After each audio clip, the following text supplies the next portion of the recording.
Dulu kita sering dengar diabetes itu penyakit orang tua. Tapi faktanya hari ini banyak anak muda yang di usia 20 tahunan, bahkan remaja akhir, ada yang sudah terdiagnosa diabetes tipe 2. Teman saya sendiri usianya baru 27 tahun, nggak gemuk, badannya biasa-biasa aja. Tapi ternyata setelah dicek gula darahnya mencapai 300 lebih. Awalnya sih sering haus, capek, gampang kesemutan. Kirain cuma kecapean kerja. Ternyata dia kena diabetes. Fakta mengerikan, diabetes muda itu nyata. Statistik ringkas, WHO mencatat peningkatan diabetes tipe 2 di usia 18 sampai 35 tahun naik tajam dalam 10 tahun terakhir ini. Faktanya hari ini Indonesia masuk 10 besar negara dengan penderita diabetes terbanyak. Diabetes sekarang bukan hanya menjadi penyakit kakek dan nenek, tapi ini karena gaya hidup kita. Gula ada di mana-mana, makanan manis, duduk lama, kerja keras. Padahal kita butuh gerak dan makanan yang asli. Apa yang menjadi satu penyebab penyakit diabetes di anak muda sekarang? Yang pertama adalah pola makan yang buruk.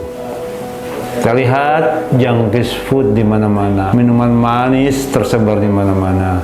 Bahkan kalau kita lihat konsumsi gula itu berlebihan.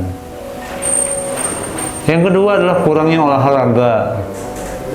Aktivitas fisik menurun karena kerja atau lifestyle digital. Dan yang terakhir ini karena stres kronis, beban kerja yang menggunung. Yang keempat juga karena kurang tidur. Seharusnya tubuh ini membutuhkan 8 jam untuk tidur. Tapi faktanya hari ini ya, banyak orang yang kurang tidur dari 6 jam. Dan ini akan mempengaruhi insulin tubuh.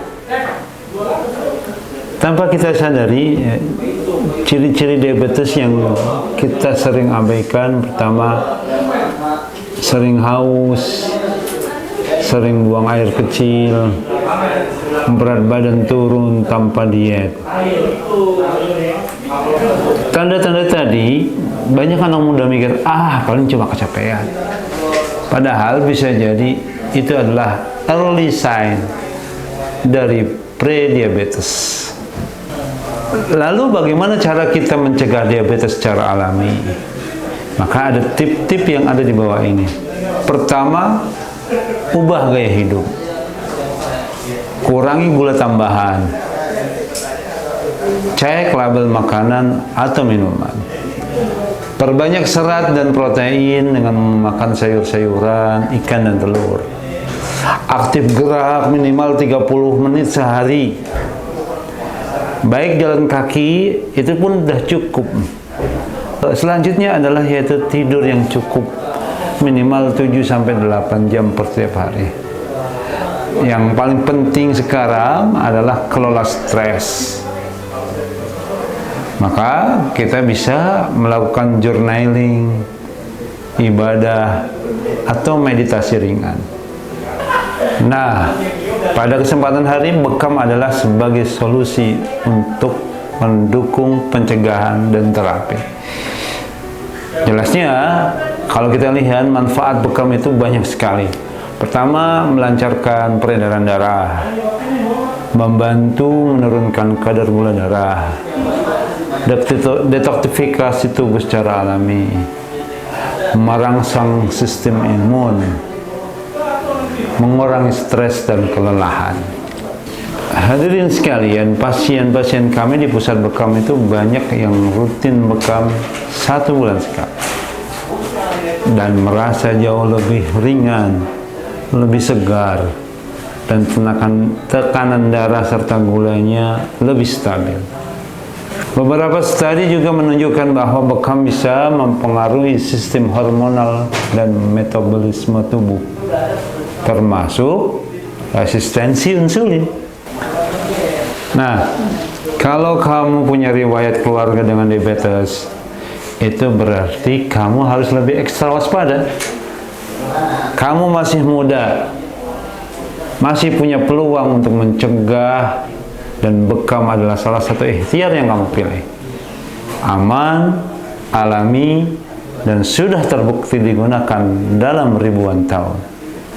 Cek jadwal bekam kamu di cabang pusat bekam terdekat kamu, atau konsultasi dulu dengan tim kami secara gratis. Baik bisa lewat DM, WhatsApp, atau datang langsung ke kantor-kantor kami. Teman-teman sekalian, penyakit itu bukan datang dengan tiba-tiba. Dia adalah hasil dari kebiasaan kecil yang senantiasa diulang terus-menerus. Yuk, kita mulai jaga badan dari sekarang. Bukan untuk siapa-siapa, tapi untuk kita sendiri, untuk kamu sendiri. Pilih sehat hari ini, supaya nggak menyesal di masa depan. Bismillahirrahmanirrahim. Dengan saya, nama Rahmani Ortega LC, dari Divisi Marketing Regional dari Pusat Bekam Ruqyah, pusat yang ada di Tambun.